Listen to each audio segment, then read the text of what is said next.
ನಮಸ್ಕಾರ ಸ್ನೇಹಿತರೆ, ನಮ್ಮ ನಂಬಿಕೆಗೆ ಸ್ವಾಗತ ಸುಸ್ವಾಗತ. ಸ್ನೇಹಿತರೆ, ಆಕೆ ಸಿನಿಮಾ ರಂಗದಲ್ಲಿ ನೇಮು ಫೇಮು ಮಾಡಬೇಕು ಅಂತ ಬಂದವರು. ಅಂದ್ಕೊಂಡಂತೆ ಸಣ್ಣ ವಯಸ್ಸಿನಲ್ಲೇ ಹಾದಿಯತ್ತ ಸಾಗಿದ್ರು. ಆದರೆ ಮುಂದೋಗೋಕೆ ಆಗಲೇ ಇಲ್ಲ. ಯಾಕೆಂದರೆ ಕೇವಲ 24ರ ಹರೆಯದಲ್ಲೇ ದಾರುಣ ಅಂತ್ಯ ಕಂಡ್ರು. ಹಾಗಿದ್ರೆ ಅದು ಯಾಕಾಯ್ತು ಅನ್ನೋದನ್ನ ನೋಡಿದರೆ ಅಲ್ಲೊಂದು ರೋಚಕ ಕತೆ ತೆರೆದುಕೊಳ್ಳುತ್ತೆ. ಅದು ನಿಜಕ್ಕೂ ಭಯಾನಕ. ನೋಡಿ, ಬಣ್ಣದ ಬದುಕು ಅಂದ್ರೇನೆ ಹಾಗೆ.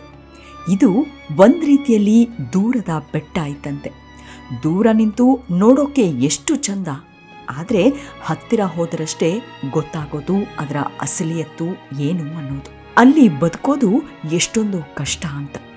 ಯಾಕೆಂದರೆ ನಾವು ಈಗಾಗಲೇ ಅನೇಕ ಸಿನಿಮಾ ಮಂದಿಯ ದಾರುಣ ಕಥೆಗಳನ್ನು ನಿಮಗೆ ಹೇಳಿದ್ದೇವೆ. ಅದರಲ್ಲೂ ನಟಿಯರ ಕಥೆಯನ್ನ ಪರಿಚಯಿಸಿದ್ದೀವಿ. ಅವರು ಯಾಕೆ ಸತ್ರು, ಏನಾಗಿ ಅಂತ, ಅವರದ್ದು ಆತ್ಮಹತ್ಯೆನ, ಕೊಲೆನ, ಹೀಗೆ ಅಂಥದ್ದೇ ಮತ್ತೊಬ್ಬ ನಟಿಯ ಬಗ್ಗೆ ನಾವಿವತ್ತು ಹೇಳೋಕೆ ಹೊರಟಿರೋದು. ಈ ನಟಿ ಕನ್ನಡದಲ್ಲಿ ಬೆರಳೆಣಿಕೆ ಸಿನಿಮಾ ಮಾಡಿದ್ರು, ತಮಿಳು, ತೆಲುಗು, ಮಲಯಾಳಂ ಹಾಗೂ ಹಿಂದಿ ಚಿತ್ರಗಳಲ್ಲಿ ಮಿಂಚಿದಾಕೆ. ಆದರೆ ಈ ನಟಿ ಸಿನಿಮಾ ರಂಗದಲ್ಲಿ ಬಾಳಿ ಬದುಕಿದ್ದು ಮಾತ್ರ ಕೇವಲ 5 ವರ್ಷ. ಅಷ್ಟರಲ್ಲೇ ಈಕೆ ಸಿಕ್ಕಾಪಟ್ಟೆ ನೇಮು ಫೇಮು ಮಾಡಿದ್ರು. ಅದೊಂದು ದಿನ ನಡೆಯಬಾರದು ನಡೆದು ಹೋಗಿತ್ತು. ಇದು ಇಡೀ ಭಾರತದ ಚಿತ್ರರಂಗವನ್ನೇ ತಲ್ಲಣಗೊಳಿಸ್ಬಿಟ್ಟಿತ್ತು. ಅದು ಮದರಾಸಿನ ಅಣ್ಣಾನಗರದಲ್ಲಿರೋ ಒಂದು ದೊಡ್ಡ ಬಂಗಲೆ. ಇದೇ ಬಂಗಲೆಯಲ್ಲೇ ನೋಡಿ ಅವತ್ತು ನಡೆಯಬಾರದು ನಡೆದು ಹೋಗಿತ್ತು. ನಿಜ, ಸುಮಾರು 38 ವರ್ಷಗಳ ಹಿಂದೆ ಈ ಘಟನೆಯಲ್ಲಿ ನಟಿ ರಾಣಿ ಪದ್ಮಿನಿ ಹಾಗೂ ಆಕೆಯ ತಾಯಿ ಇಂದಿರಾ ಕುಮಾರಿ ಅನಾಥ ಹೆಣವಾಗಿ ಬಿದ್ದಿದ್ರು. ಆ ಶವಗಳು ಹೇಗಿದ್ವು ಅಂದರೆ ಪೋಸ್ಟ್ ಮಾರ್ಟಮ್ ಮಾಡೋಕ್ಕೂ ಆಗದ ಪರಿಸ್ಥಿತಿಯಲ್ಲಿ ಕೊಳೆತು ಹೋಗಿದ್ವು. ಅಷ್ಟಕ್ಕೂ ಈ ಮನೆಯಲ್ಲಿ ಇದ್ದಿದ್ದು ತಾಯಿ ಮಗಳು ಮಾತ್ರ, ಜೊತೆಗೆ ಒಬ್ಬ ಅಡುಗೆ ಭಟ್ಟ, ಇನ್ನೊಬ್ಬ ಕಾವಲುಗಾರ, ಮತ್ತೊಬ್ಬ ಡ್ರೈವರ್. ಇಷ್ಟೇ. ಅಕ್ಟೋಬರ್ 19ನೇ ತಾರೀಕು 1986ನೇ ಇಸ್ವಿ. ಅವತ್ತು ಮನೆ ಬ್ರೋಕರ್ ಆನಂದ್ ಪ್ರಸಾದ್ ಬರ್ತಾರೆ. ಇವರು ಮನೆ ಖರೀದಿ ಮಾಡ್ತಾರೆ ಅಂದಿದ್ದಕ್ಕೆ ಬ್ರೋಕರ್ ಆನಂದ್ ಪ್ರಸಾದ್ ಬಂದಿದ್ರು. ಇಲ್ಲಿ ಈತನಿಗೆ ಬರುವಾಗಲೇ ಒಂದು ಅಚ್ಚರಿ ಆಗುತ್ತೆ. ಅದೇನು ಅಂದರೆ ದಿನ ಇರ್ತಾ ಇದ್ದ ವಾಚ್ಮ್ಯಾನ್ ಇರಲಿಲ್ಲ. ಸರಿ ಬಿಡು, ಎಲ್ಲೋ ಹೋಗಿರ್ಬೋದು ಅಂದ್ಕೊಂಡು ಒಳಗೆ ಎಂಟ್ರಿ ಆಗ್ತಾನೆ. ಎಷ್ಟು ಬಾರಿ ಬಾಗಿಲು ಬಡಿದ್ರೂ ಒಳಗಿನಿಂದ ಯಾವುದೇ ರೆಸ್ಪಾನ್ಸ್ ಬರಲ್ಲ. ಇದರಿಂದ ಅವರು ಎಲ್ಲೋ ಹೋಗಿರ್ಬೋದು, ಇನ್ನೊಂದು ದಿನ ಬರೋಣ ಅಂದ್ಕೊಂಡು ವಾಪಸ್ ಬರ್ತಾ ಇರ್ತಾನೆ. ಆದರೆ ಅಲ್ಲೇ 2 ದಿನದ ನ್ಯೂಸ್ ಪೇಪರ್ ಹಾಗೆ ಬಿದ್ದಿರುತ್ತೆ. ಅದನ್ನ ನೋಡ್ತಾರೆ. ಇಲ್ಲೇನೋ ಸಮಸ್ಯೆ ಆಗಿರ್ಬೋದು ಅಂದ್ಕೊಂಡು ಬಂಗ್ಲೆ ಸುತ್ತ ಒಂದು ಸುತ್ತು ಹಾಕ್ತಾರೆ. ಆಗ್ಲೇ ನೋಡಿ ಭಯಾನಕ ಕೆಟ್ಟ ವಾಸನೆ ಮೂಗಿಗೆ ಬಡಿಯುತ್ತೆ. ಇದೇನು ಅಂತ ಹಿಂದ್ಗಡೆ ಬಾಗಿಲ ಹತ್ರ ಹೋದ್ರೆ ಡೋರ್ ಓಪನ್ ಆಗಿರುತ್ತೆ. ಸರಿ, ಒಳಗೆ ಹೋಗಿ ನೋಡಿದ್ರೆ ಘೋರ ದೃಶ್ಯ ಕಂಡು ಬರುತ್ತೆ. ಇಲ್ಲಿ ನಟಿ ಪದ್ಮಿನಿ ಕುಮಾರಿ ಹಾಗೂ ಆಕೆಯ ತಾಯಿಯನ್ನ ಯಾರೋ ಬರ್ಬರವಾಗಿ ಕೊಲೆ ಮಾಡಿರ್ತಾರೆ. ಇದನ್ನ ನೋಡಿದ್ದೇ ಬ್ರೋಕರ್ ಆನಂದ್ ಪ್ರಸಾದ್ ಸೀದಾ ತಿರುಮಂಗಲಂ ಪೊಲೀಸ್ ಠಾಣೆಗೆ ಹೋಗಿ ವಿಷಯ ತಿಳಿಸ್ತಾರೆ. ವಿಷಯ ಕೇಳಿದ್ದೆ ತಿರುಮಂಗಲಂ ಪೊಲೀಸರು ಶಾಕ್ ಆಗೋಗ್ತಾರೆ. ಬ್ರೋಕರ್ನ ಕರ್ಕೊಂಡು ಈ ಬಂಗಲೆಗೆ ಬರ್ತಾರೆ. ಮೇನ್ ಡೋರ್ ಹೊಡೆದು ಒಳಗೆ ಹೋದ್ರೆ ನೆಲದ ಮೇಲೆಲ್ಲ ರಕ್ತ ಹೆಪ್ಪುಗಟ್ಟಿರುತ್ತೆ. ತಾಯಿ ಮಗಳ ಶವದಿಂದ ಹುಳಗಳು ಬರ್ತಾ ಇರುತ್ತೆ.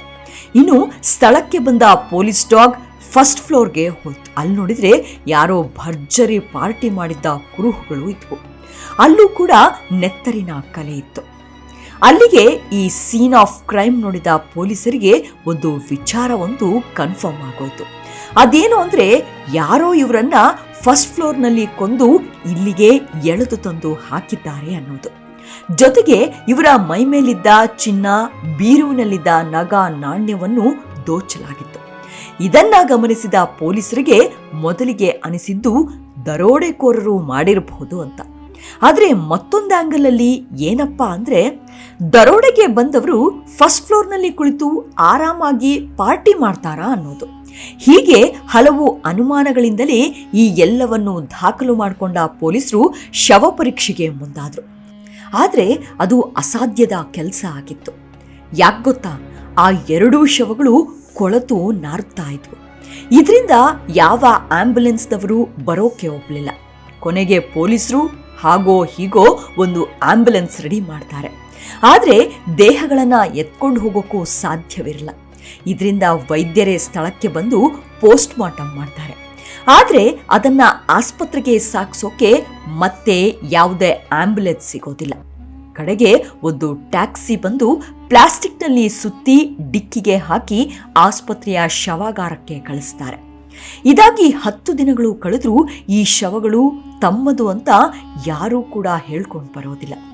ಕಡೆಗೆ ಮಲಯಾಳಂನ ಖ್ಯಾತ ನಟ ಮೋಹನ್ ಲಾಲ್ ತಾವು ಅಂತ್ಯ ಸಂಸ್ಕಾರ ಮಾಡೋದಾಗಿ ಕೇಳ್ಕೊಂಡು ಬರ್ತಾರೆ. ಆದರೆ ಅಷ್ಟರಲ್ಲೇ ಇಂದಿರಾ ಕುಮಾರಿ ಅವರ ಅಣ್ಣ ಬಂದು ಶವಗಳನ್ನು ತೆಗೆದುಕೊಂಡು ಹೋಗ್ತಾರೆ. ವಿಪರ್ಯಾಸ ಅಂದ್ರೆ ರಾಣಿ ಪದ್ಮಿನಿಯ ಅಂತ್ಯ ಸಂಸ್ಕಾರಕ್ಕೆ ಸಿನಿಮಾ ರಂಗದ ಒಬ್ರು ಹೋಗ್ಲಿಲ್ಲ ಅನ್ನೋದು. ಇತ್ತ ಪೊಲೀಸರು ತನಿಖೆ ಶುರು ಮಾಡ್ತಾರೆ. ಮೊದಲಿಗೆ ಬ್ರೋಕರ್ ಆನಂದ್ ಪ್ರಸಾದ್ ಮೇಲೆ ಪೊಲೀಸರಿಗೆ ಅನುಮಾನ ಬರುತ್ತೆ. ಇದರಿಂದ ಬ್ರೋಕರ್ನನ್ನೇ ಮೊದಲು ಪ್ರಶ್ನೆ ಮಾಡ್ತಾರೆ. ನಿಂಗೆ ಇವರು ಎಷ್ಟು ವರ್ಷದಿಂದ ಪರಿಚಯ, ನೀನ್ಯಾಕೆ ಅಲ್ಲಿಗೆ ಅವತ್ತು ಹೋಗಿದ್ದೆ ಅಂತ ಪ್ರಶ್ನೆ ಮಾಡ್ತಾರೆ. ಆಗ ಆನಂದ್ ಪ್ರಸಾದ್ ಎಲ್ಲಾ ವಿಷಯವನ್ನು ಹೇಳ್ತಾರೆ. ಈ ಬಂಗ್ಲೆ ಖರೀದಿ ಮಾಡೋಕೆ ನಾನೇ ಮಧ್ಯಸ್ಥಿಕೆ ವಹಿಸಿದ್ದೆ. 15 ಲಕ್ಷಕ್ಕೆ ಮಾತುಕತೆ ಆಗಿತ್ತು. ಆ ವಿಚಾರವಾಗಿಯೇ ನಾನು ಅವತ್ತು ಬಂಗ್ಲೆ ಬಳಿ ಹೋಗಿದ್ದೆ ಅಂತ ಹೇಳ್ತಾನೆ. ಅಲ್ಲದೆ ಇನ್ನೊಂದು ಕ್ಲೂ ಕೊಡ್ತಾನೆ. ಸರ್, ಇವರ ಬಳಿ ಒಂದು ನಿಸ್ಸಾನ್ ಕಾರ್ ಇತ್ತು, ಅದು ಕಾಣ್ತಾ ಇಲ್ಲ ಅಂತ. ಇದನ್ನ ಕೇಳಿದ ಪೊಲೀಸರು ಈ ಆಂಗಲ್ನಲ್ಲೂ ತನಿಖೆಗೆ ಮುಂದಾಗ್ತಾರೆ. ಇಲ್ಲಿ ತನಿಖೆ ಹೇಗಾಯ್ತು, ಕೃತ್ಯ ಮಾಡಿದ್ದು ಯಾರು ಅನ್ನೋದನ್ನ ಹೇಳೋಕ್ಕೂ ಮೊದಲೇ ಇಲ್ಲಿ ಈ ತಾಯಿ ಮಗಳ ಬಗ್ಗೆ ಒಂದಷ್ಟು ಇಂಟ್ರೆಸ್ಟಿಂಗ್ ವಿಚಾರಗಳನ್ನ ತಿಳಿದುಕೊಳ್ಳೋಣ. ರಾಣಿ ಪದ್ಮಿನಿಯ ತಾಯಿಯ ಹೆಸರು ಇಂದಿರಾ ಕುಮಾರಿ. ಈಕೆ ಮೂಲತಃ ಕೇರಳದವರು. ಈಕೆಗೆ ಸಿನಿಮಾ ಅಂದ್ರೆ ಪಂಚಪ್ರಾಣ. ಹಾಡೋದು, ಕುಣಿಯೋದ್ರಲ್ಲಿ ಎತ್ತಿದ ಕೈ. ಇದರಿಂದಲೇ ಬಾಲಿವುಡ್ಗೆ ಹೋಗಬೇಕು, ಸಿನಿಮಾ ಮಾಡಬೇಕು ಅಂತ ಹುಚ್ಚಿಡಿಸ್ಕೊಂಡಿದ್ರು. ಆದರೆ ಅದಕ್ಕೆ ಮನೆಯಲ್ಲಿ ಸಪೋರ್ಟ್ ಇರಲಿಲ್ಲ. ಹೀಗಿರುವಾಗಲೇ ಸಣ್ಣ ವಯಸ್ಸಿನಲ್ಲೇ ವಿಶ್ವನಾಥ್ ಚೌಧರಿ ಅನ್ನೋರ ಜೊತೆ ಮದುವೆ ಮಾಡಿದ್ರು. ಮದುವೆ ಆದರೂ ಸಿನಿಮಾ ಮಾಡೋ ಕನಸು ಮಾತ್ರ ಹೋಗಿರಲಿಲ್ಲ. ಅಚ್ಚರಿ ಅಂದ್ರೆ ಈಕೆಯ ಪತಿ ಇದಕ್ಕೆ ಸಪೋರ್ಟಿವ್ ಆಗಿದ್ರು. ಗಂಡನ ಸಹಕಾರದೊಂದಿಗೆ ಇಂದಿರಾ ಕುಮಾರಿ ನಟಿಯಾಗೋಕೆ ಹೋರಾಟ ಮಾಡಿದ್ರು. ಆದರೆ ಚಾನ್ಸ್ ಸಿಗ್ಲೇ ಇಲ್ಲ. ಕೊನೆಗೆ ಇವರು ವಾಯ್ಸ್ ಚೆನ್ನಾಗಿದ್ದರಿಂದ ಡಬ್ಬಿಂಗ್ನಲ್ಲಿ ಅವಕಾಶ ಸಿಗುತ್ತೆ. ಅಂದಿನ ದಿನದಲ್ಲಿ ತಮಿಳಿನಲ್ಲಿ ಪದ್ಮಿನಿ ಅನ್ನೋ ನಟಿ ಇರ್ತಾರೆ. ಇವರಿಗೆ ಇಂದಿರಾ ಕುಮಾರಿ ವಾಯ್ಸ್ ಡಬ್ ಮಾಡ್ತಾ ಇರ್ತಾರೆ. ಮುಂದೆ ಇವರಿಗೂ ಒಂದು ಹೆಣ್ಣು ಮಗು ಆಗುತ್ತೆ. ಆ ಮಗುಗೆ ನಟಿ ಪದ್ಮಿನಿ ಹೆಸರನ್ನೇ ಇಡ್ತಾರೆ. ಇನ್ನು ಇಂದಿರಾ ಕುಮಾರಿಗೆ ಮತ್ತೊಂದು ಆಸೆ ಚಿಗುರೊಡೆಯುತ್ತೆ. ನನಗೊತ್ತು ಸಿನಿಮಾದಲ್ಲಿ ಚಾನ್ಸ್ ಸಿಗ್ಲಿಲ್ಲ, ಮಗಳನ್ನಾದ್ರೂ ನಟಿ ಮಾಡಬೇಕು ಅಂತ ಯೋಚನೆ ಮಾಡಿದ್ರು. ಅದಕ್ಕೆ ತಕ್ಕಂತೆ ತರಬೇತಿಯನ್ನು ಕೊಡಿಸಿದ್ರು. ಹೀಗಿರುವಾಗಲೇ ಕುಟುಂಬದ ಮೇಲೆ ಬರಸಿಡಿಲು ಬಡಿಯುತ್ತೆ. ವಿಶ್ವನಾಥ್ ಚೌಧರಿ ಹಠಾತ್ ಸಾವಿಗೀಡಾಗ್ತಾರೆ. ಇದರಿಂದ ಇಂದಿರಾ ಕುಮಾರಿ ಮದ್ರಾಸಿನಲ್ಲಿದ್ದ ಎಲ್ಲ ಆಸ್ತಿಗಳನ್ನು ಮಾರಾಟ ಮಾಡ್ತಾರೆ. ಕಂಡ ಪ್ರೊಡ್ಯೂಸರ್, ಡೈರೆಕ್ಟರ್ ಆಫೀಸ್ಗಳಿಗೆ ಎಡ್ಕಾಡ್ತಾ ಇರ್ತಾರೆ. ಆದರೆ ಯಾರೂ ಚಾನ್ಸ್ ಕೊಡೋದಿಲ್ಲ. ಇದರಿಂದ ಇಲ್ಲೇ ಇದ್ರೆ ಏನೋ ಆಗಲ್ಲ ಅಂದ್ಕೊಂಡು ಮತ್ತೆ ಮದ್ರಾಸಿಗೆ ತಾಯಿ ಮಗಳು ಬಂದು ಇದೇ ಬಂಗಲೆಯನ್ನ ಬಾಡಿಗೆಗೆ ತೆಗೆದುಕೊಳ್ತಾರೆ. ಇಲ್ಲಿ ಅವಕಾಶ ಹುಡುಕೋಕೆ ಪ್ರಾರಂಭನೂ ಮಾಡ್ತಾರೆ. ಆದರೆ ಇಲ್ಲೂ ಚಾನ್ಸ್ ಸಿಗಲ್ಲ. ಕೊನೆಗೆ ಮಲಯಾಳಂ ಚಿತ್ರವೊಂದರಲ್ಲಿ ಸಣ್ಣ ರೋಲ್ ಸಿಗುತ್ತೆ. ನಂತರ ಸಂಘರ್ಷಂ ಅನ್ನೋ ಚಿತ್ರದಲ್ಲಿ ಪ್ರಮುಖ ಪಾತ್ರ ಸಿಗುತ್ತೆ. ಅಷ್ಟರಲ್ಲೇ ಚಿತ್ರರಂಗದಲ್ಲಿ ಪದ್ಮಿನಿ ಅಂತ ಮತ್ತೊಬ್ಬ ನಟಿ ಇರ್ತಾರೆ. ಇದರಿಂದ ಇವರು ತನ್ನ ಹೆಸರನ್ನ ರಾಣಿ ಪದ್ಮಿನಿ ಅಂತ ಮಾಡ್ಕೋತಾರೆ. ಹಲವಾರು ಸಿನಿಮಾಗಳಲ್ಲಿ ಚಾನ್ಸ್ ಪಡ್ಕೋತಾರೆ. ಇನ್ನು ತನ್ನನ್ನ ರಿಜೆಕ್ಟ್ ಮಾಡಿದ್ದ ಬಾಲಿವುಡ್ ಕೂಡ ಕೈ ಬೀಸಿ ಕರೆಯೋಕೆ ಶುರು ಮಾಡಿತು. ಹೀಗೆ ಒಂದರ ಮೇಲೊಂದು ಅವಕಾಶಗಳು ಹುಡುಕಿಕೊಂಡು ಬರಲಾರಂಭಿಸಿದ್ವು. ಇನ್ನು ಕನ್ನಡದಲ್ಲೂ ರಾಣಿ ಪದ್ಮಿನಿ ಅಭಿನಯಿಸಿದ್ದಾರೆ. ಆರತಿ ನಾಯಕಿಯಾಗಿದ್ದ ಅನುರಕ್ತೆ ಸಿನಿಮಾದಲ್ಲಿ ಸಣ್ಣ ಪಾತ್ರವೊಂದರಲ್ಲಿ ಕಾಣಿಸಿಕೊಂಡಿದ್ರು. ಹಾಗೆ ಶಿವಕುಮಾರ್ ನಾಯಕರಾಗಿ ನಟಿಸಿದ್ದ ರೋಮಾಂಚನ ಸಿನಿಮಾದಲ್ಲಿ ಇವರು ನಾಯಕಿಯಾಗಿ ಕಾಣಿಸ್ಕೊಂಡಿದ್ರು. ಸಂಭಾವನೆ ಕೂಡ ಅಷ್ಟೇ ದೊಡ್ಡದಾಗಿ ಸಿಕ್ತಿತ್ತು. ಹೀಗಿರುವಾಗಲೇ ಇವರಿಗೊಂದು ಆಸೆ ಇತ್ತು. ಅದೇನು ಅಂದ್ರೆ ಒಂದು ಕಾಸ್ಟ್ಲಿ ಕಾರ್ ತೆಗೆದುಕೊಳ್ಳೋದು. ಇದರಿಂದ ಅವತ್ತಿನ ಕಾಲದಲ್ಲೇ 7 ಲಕ್ಷ ರೂಪಾಯಿ ಕೊಟ್ಟು ನಿಸ್ಸಾನ್ ಕಾರ್ ಖರೀದಿ ಮಾಡಿದ್ರು ರಾಣಿ ಪದ್ಮಿನಿ. ಸರಿ, ಇಷ್ಟೆಲ್ಲ ಆದ್ಮೇಲೆ ಕೊಲೆ ಯಾಕಾಯ್ತು?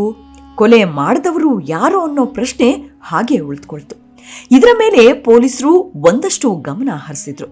ಇಲ್ಲೊಂದು ಅನುಮಾನ ಮನೆ ಬ್ರೋಕರ್ನ ಕಾಡುತ್ತೆ.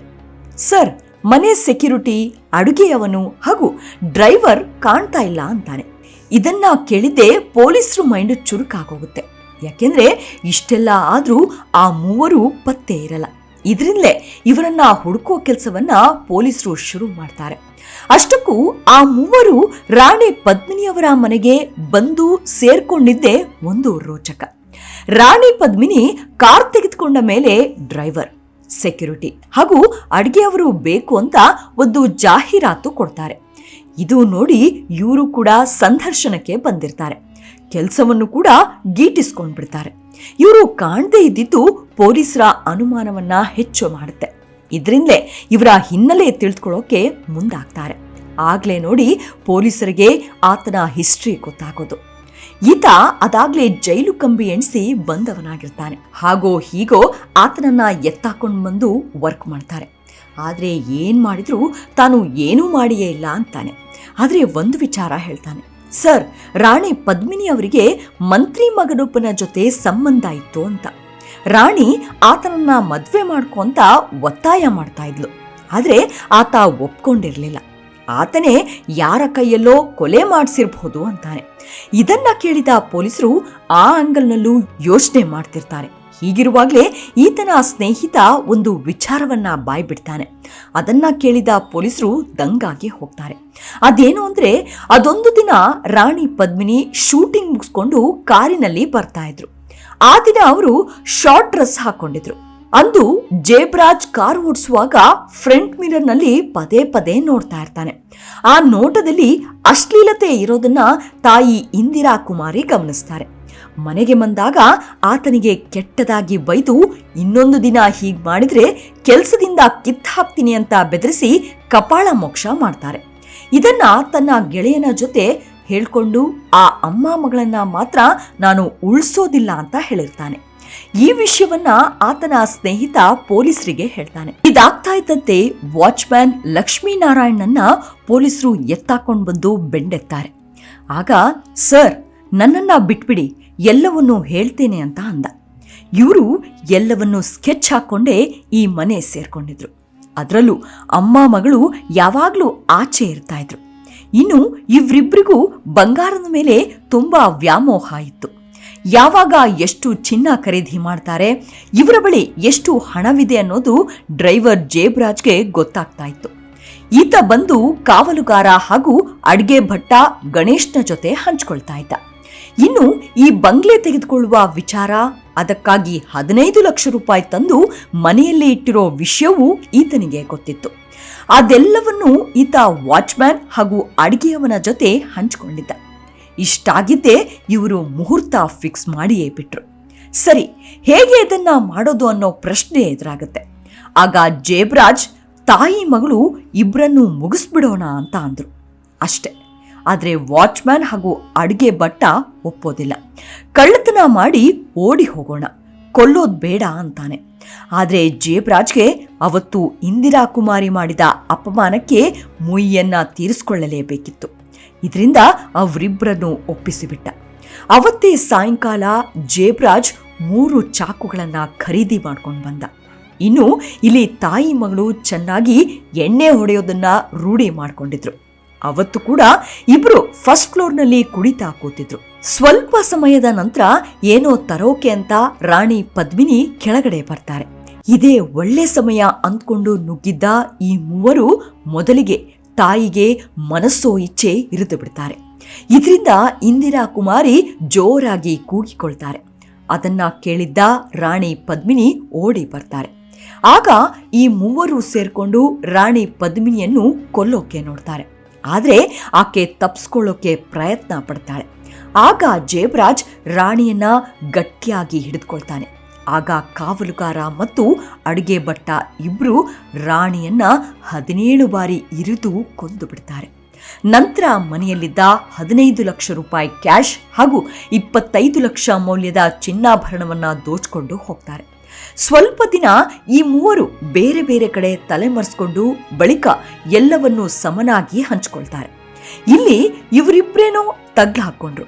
ಆದ್ರೆ ಅಡುಗೆ ಭಟ್ಟ ಗಣೇಶ್ ಭಟ್ ಏನಾದ ಅನ್ನೋದು ಅನುಮಾನ. ಹೌದು, ಆತ ಮಾತ್ರ ಪೊಲೀಸರಿಗೆ ಸಿಗ್ಲೇ ಇಲ್ಲ. ಇದಾಗಿ 2 ವರ್ಷಗಳು ಕಳೆದ ಮೇಲೆ ಸಿಕ್ಕಾಕೊಂಡ. ಆತನಿಂದ ಒಂದಷ್ಟು ದುಡ್ಡು ಹಾಗೂ ಬಂಗಾರವನ್ನ ವಶಕ್ಕೆ ತೆಗೆದುಕೊಳ್ಳಲಾಯಿತು. ಇನ್ನು ಆ ಆರೋಪಿಗಳಿಗೆ ಶಿಕ್ಷೆ ಆಗ್ಲಿಲ್ವಾ? ಅದನ್ನು ಹೇಳ್ಬಿಡ್ತೀವಿ ಕೇಳಿ. ಈ 3 ಆಪಾದಿತರನ್ನು ಮದ್ರಾಸ್ ಸೆಷನ್ ಕೋರ್ಟ್ಗೆ ಹಾಜರುಪಡಿಸಲಾಗಿತ್ತು. ಸುದೀರ್ಘ ವಿಚಾರಣೆ ನಡೆಸಿದ ನ್ಯಾಯಾಲಯ 3 ಗಲ್ಲು ಶಿಕ್ಷೆ ವಿಧಿಸಿತ್ತು. ಆದರೆ ಈ ಆದೇಶವನ್ನ ಪ್ರಶ್ನೆ ಮಾಡಿ ಹೈಕೋರ್ಟ್ಗೆ ಮೊರೆ ಹೋಗ್ತಾರೆ. ಆ ಹೈಕೋರ್ಟ್ ಸೆಷನ್ ನ್ಯಾಯಾಲಯ ಜೇಬ್ರಾಜ್ಗೆ ನೀಡಿದ್ದ ಶಿಕ್ಷೆಯನ್ನಷ್ಟೇ ಎತ್ತಿ ಹಿಡಿದು ಉಳಿದ ಲಕ್ಷ್ಮೀನಾರಾಯಣ್ ಹಾಗೂ ಗಣೇಶನನ್ನ ಖುಲಾಸೆ ಮಾಡಿತು. ಆಗ ತಮಿಳುನಾಡು ಸರ್ಕಾರ ಈ ಆದೇಶ ಪ್ರಶ್ನಿಸಿ ಸುಪ್ರೀಂ ಕೋರ್ಟ್ಗೆ ಮೇಲ್ಮನವಿ ಸಲ್ಲಿಸಿತು. ಸುಪ್ರೀಂ ಕೋರ್ಟ್ ಹೈಕೋರ್ಟ್ ಆದೇಶ ರದ್ದು ಮಾಡಿ ವಾಚ್ಮ್ಯಾನ್ ಹಾಗೂ ಅಡಿಗೆ ಭಟ್ಟರಿಗೆ ಜೀವಾವಧಿ ಶಿಕ್ಷೆ ವಿಧಿಸಿ ಆದೇಶ ನೀಡಿತು. ಮತ್ತೊಂದು ಕಡೆ ಜೇಬ್ರಾಜ್ ಕೂಡ ಸುಪ್ರೀಂ ಕೋರ್ಟ್ ಮೊರೆ ಹೋಗಿದ್ದ. ವಿಚಾರಣೆ ನಡೆಸಿದ ಸುಪ್ರೀಂ ಕೋರ್ಟ್ ಗಲ್ಲು ಶಿಕ್ಷೆ ರದ್ದು ಮಾಡಿ ಜೀವಾವಧಿ ಶಿಕ್ಷೆ ವಿಧಿಸಿತು. ಆದ್ರೆ ಮಾಡಿದ ಪಾಪ ಬಿಡೋದಿಲ್ಲ ಅನ್ನುವಂತೆ ಇದಾದ 1 ತಿಂಗಳಲ್ಲಿ ಜೇಬ್ರಾಜ್ ಸತ್ತು ಹೋದ. ಇನ್ನು ಗಣೇಶ್ನನ್ನ ಕೋರ್ಟ್ಗೆ ಕರೆದುಕೊಂಡು ಹೋಗುವಾಗ ತಪ್ಪಿಸಿಕೊಂಡ. ಅವತ್ತು ತಪ್ಪಿಸಿಕೊಂಡವನನ್ನ ಇವತ್ತಿನವರೆಗೂ ಹಿಡಿಯಲಾಗಿಲ್ಲ. ರಾಣಿ ಪದ್ಮಿನಿ ನಿಜಕ್ಕೂ ಅತ್ಯದ್ಭುತ ನಟಿ. ಅಷ್ಟೇ ಅಲ್ಲ, ಅಂದಗಾತಿ ಕೂಡ. 5 ವರ್ಷದಲ್ಲಿ ಅನೇಕ ಚಿತ್ರಗಳಲ್ಲಿ ನಟಿಸಿ ಸೈ ಅನ್ಸ್ಕೊಂಡಿದ್ರು. ಇನ್ನು ವಿಪರ್ಯಾಸ ಅಂದ್ರೆ ಬಾಲಿವುಡ್ನಲ್ಲಿ ಈಕೆ ನಟಿಸಿದ್ದ ಸಿನಿಮಾ 4 ವರ್ಷಗಳು ಕಳೆದ ಮೇಲೆ ಬಿಡುಗಡೆಯಾಯಿತು. ಅದನ್ನ ನೋಡೋ ಅದೃಷ್ಟವೂ ಈಕೆಗೆ ಸಿಗಲಿಲ್ಲ. ಅದೇ ರೀತಿ ಕನ್ನಡದಲ್ಲಿ ನಟಿಸಿದ ರೋಮಾಂಚನ ಚಿತ್ರವು ಇವರ ಮರಣಾನಂತರ ಬಿಡುಗಡೆಯಾಯಿತು. ಅದೇನೇ ಆಗಲಿ, ಸಿನಿಮಾ ರಂಗದಲ್ಲಿ ಆಗ್ತಾನೆ ಅರಳಿದ್ದ ಈ ರಾಣಿ ಪದ್ಮಿನಿ ಅನ್ನೋ ಹೂವನ್ನ ನಂಬಿದವರೇ ಹೊಸಕಿ ಹಾಕಿದ್ದು ಮಾತ್ರ ದುರಂತ. ಇನ್ನು ಈ ಪ್ರಕರಣದಲ್ಲಿ ಮಂತ್ರಿಯೊಬ್ಬರ ಪುತ್ರನ ಹೆಸರು ಕೇಳಿ ಬಂದಿತ್ತು. ಆದ್ರೆ ಅದ್ಯಾರು ಆತ ಅನ್ನೋದು ಹೊರ ಜಗತ್ತಿಗೆ ಗೊತ್ತಾಗ್ಲೇ ಇಲ್ಲ. ಹಾಗೆ ಆತನಿಗೆ ಶಿಕ್ಷೆಯೂ ಆಗ್ಲಿಲ್ಲ ಅನ್ನೋದು ವಿಪರ್ಯಾಸ. ನಮಸ್ಕಾರ.